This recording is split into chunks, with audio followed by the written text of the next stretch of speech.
Today we're going to be talking about how to use a deployment buckle. It seems like a lot of people cannot figure out these buckles. Pretty easy to use, but you just got to learn it first, I guess. So first of all, you press these two buttons to open the lock. Sometimes when you press both buttons, only one side opens, but you got to press it again so the second side opens. So secondly, how do you adjust this? Sometimes you might get the watch without this part being hooked into the band. So they'll look like something like that. And you're trying to figure out how to put it in, and you're out of all options.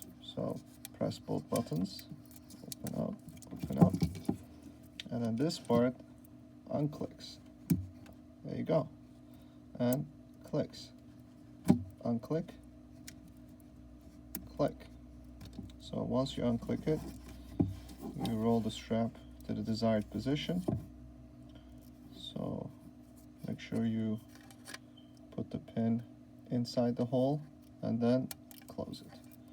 It's that simple. So when you're closing it again, first close this side, clicks, and before you close this, you want to slide it in so you don't break this leather part.